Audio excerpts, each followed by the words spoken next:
Alors, je veux insister sur la question de l'interdisciplinarité.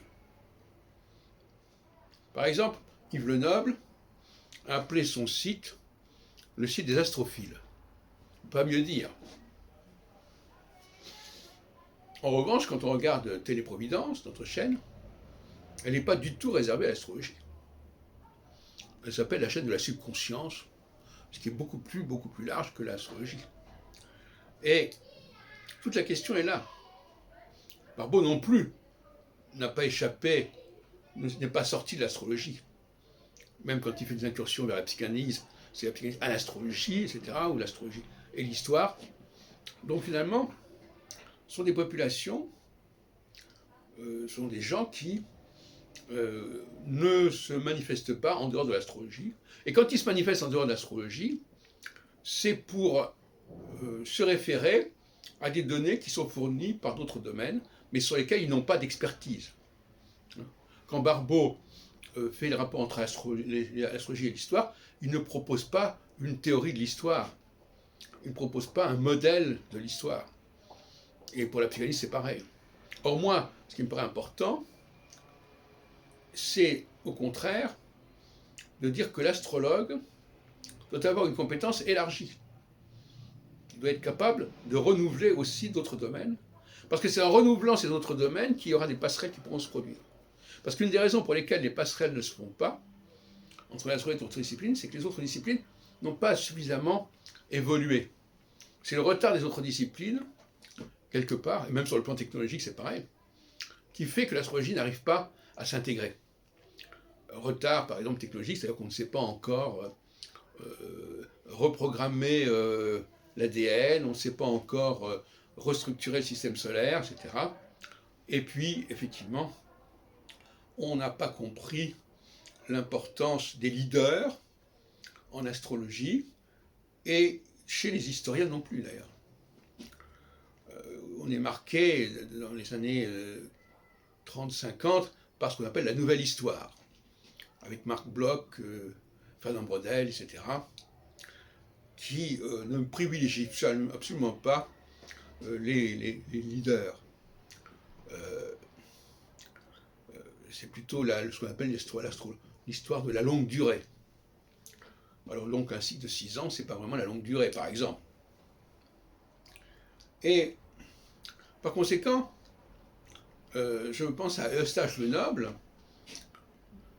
auquel s'est beaucoup intéressé Patrick Guénard sur mes conseils, qui avait publié son traité d'astrologie à l'intérieur d'un ouvrage beaucoup plus ambitieux qui s'appelait Les tableaux des philosophes. Et il avait simplement inscrit l'astrologie sous le titre, je crois, l'Uranie, etc. Voyez-vous, donc Lenoble, ce n'est pas l'exemple de l'astrologue moyen, c'est quelqu'un qui a publié très tard, à la toute fin du XVIIe siècle, mais il a publié un ouvrage qui n'était pas spécialement intitulé Astrologie, à tel point que c'est ce qui a pu échapper aux historiens de l'astrologie, qui n'ont pas repéré le nom de l'astrologie dans l'œuvre de Lenoble, pas au premier chef, pas au niveau des titres. L'astrologie était là, mais elle n'était pas mise en avant. Et c'est moi qui l'ai découvert parce que je crois que ça a été signalé par Pierre Bell, par exemple, dans Les Pensées sur la comète. Enfin, il y a eu différents recoupements que j'ai pu faire à force de travailler sur un très grand nombre de documents. Et c'est ce qui m'a permis de mettre à la disposition du milieu astrologique l'œuvre de Lenoble, qui serait encore longtemps restée inaperçue. Tout comme d'ailleurs l'œuvre de Jean-Baptiste Morin, dont j'ai montré qu'il avait publié en français dès 1654, peu avant sa mort d'ailleurs, les remarques astrologiques sur le commentaire de Nicolas Bourdin, ce qui avait échappé aux astrologues depuis le début du XXe siècle. Hirose, Selva ne mentionne absolument pas les remarques astrologiques. Et je suis allé voir André Barbeau en 1972, je crois, pour lui parler de cet ouvrage. Ça m'avait frappé, parce que moi-même j'avais bien sûr lu des traductions de l'astrologie gallica, et tout d'un coup je tombe sur les remarques astrologiques de Morin. L'astrologie gallica est parue en 1661 après la mort de Morin, mais l'astrologie Galilée. Mais les Romains catholiques, c'était des vivants de Nostradamus, de Morin. Voilà, donc, voyez-vous, le chercheur, il y a des gens qui ne sont pas capables de trouver des choses comme ça parce qu'ils ne brassent pas assez large.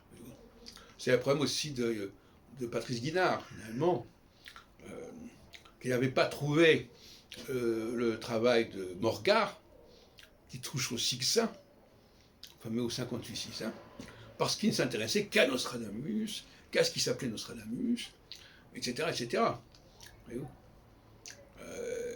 C'est pas une très bonne chose de se limiter à une époque donnée, à un domaine donné. Il vaut mieux avoir une approche beaucoup plus large. C'est comme ça qu'on fait des choses, des découvertes importantes, dont d'autres personnes d'ailleurs s'emparent. Le cas également de Dario est intéressant.